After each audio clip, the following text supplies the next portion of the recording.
தொடர்ந்து இது பற்றி பேசுவதற்காக பாஜகவிலிருந்து திருமதி தமிழிசை சவுந்தரராஜன் இணைப்பில் இணைந்திருக்கிறார். வணக்கம் மேம். 100 நாள் வேலை திட்டத்தில் மகாத்மா காந்தியின் பெயரை நீக்கியதற்கு எதிர்க்கட்சிகள் கடும் எதிர்ப்பு தெரிவிச்சு வராங்க. அவங்களோட கேள்வி என்னன்னா, எதுக்காக இப்ப சம்பந்தமே இல்லாம மகாத்மா காந்தியோட பெயரை நீக்கணும் அப்படின்றது முதல் கேள்வி. இன்னொன்னு, இந்த புதிய மசோதா முழுக்க முழுக்க மத்திய அரசுக்கு அதிகாரம் அளிக்கும் வகையில இருக்கு. புதிய மசோதால வேலை நாட்கள் உயர்த்தப்பட்டாலும் ஊதியம் உயர்த்தப்படல அப்படின்றது அவங்களோட கேள்வியா இருக்கு. இதுக்கு உங்களுடைய பதில் என்ன? இல்ல, முதலில் இந்த தொழிலாளர்களுக்காக ஆர்ப்பாட்டம் செய்யும் தார்மீக உரிமையை தமிழ்நாட்டில் உள்ள இந்தி கூட்டணி, குறிப்பாக திராவிட முன்னேற்ற கழகம் இழந்து விட்டது. ஒரு பக்கம் செவிலியர்கள் போராடி கொண்டிருக்கிறாங்க, அவங்களும் தொழிலாளர்கள் தான், அவங்களும் வேலை செய்யறவங்க தான்.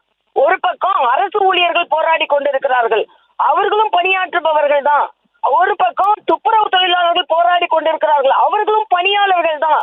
ஆக தமிழக அரசு எந்தெந்த பணியாளர்களின் நலனை பாதுகாக்க முடியுமோ அது எல்லாத்தையும் விட்டுட்டு 25 நாள் அதிகரிக்கப்பட்டது மட்டுமல்லாமல் அவங்களுக்கு ஒர்க்ல கேரண்டி கொடுக்கப்பட்டிருக்கிறது.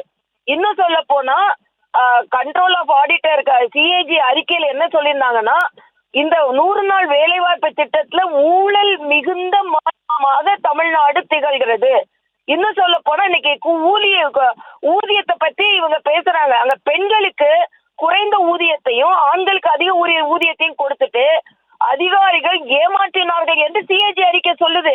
ஆக இப்ப மரியாதைக்குரிய மோடி அவர்கள் நான் ஒரே ஒரு கேள்வியை நான் கேட்கிறேன். பெடரல் செட்டப்னு சொல்றீங்கல்ல, ஆக மாநில அரசுக்கு உரிமை இருக்குன்னு சொல்றீங்கல்ல, அப்ப மாநில அரசுக்கு தொழிலாளர் நலனுக்கு ஒரு பங்கெடுத்துக்கோங்கன்னு சொன்னா அதுலயே உங்களுக்கு எல்லாம் மத்திய அரசு தான் பாத்துக்கணும்னு ஏன் சொல்றீங்க? ஆக இதுல தொழிலாளர் நலன் சுத்தமா இல்ல. காந்தி பேரை சொல்றதுக்கு இவங்களுக்கு எந்த உரிமையும் இல்ல.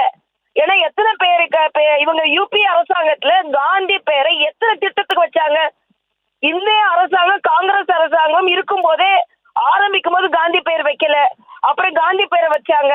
அவங்களே இந்த பணியையும் அதுல உள்ள செலவையும் மேலே கீழே மாற்றுறதுக்காக காங்கிரஸ் அரசாங்கமே பல திட்டங்களை கொண்டு வந்தாங்க. அதனால இன்னைக்கு அரசியலுக்காக இன்னைக்கு காந்தி வச்சு சொல்றாங்களே தவிர சோனியா காந்தி வச்சிருக்கிறது காந்தி பேரா? இன்னைக்கு பிரியங்கா காந்தி வச்சிருக்கிறது காந்தி பேரா? அரசாங்கத்துல எத்தனை ஏர்போர்ட்டுக்கு காந்தி பேர் வச்சாங்க? ராஜீவ் காந்தி பேர்ல பல ஏர்போர்ட் இருக்குது.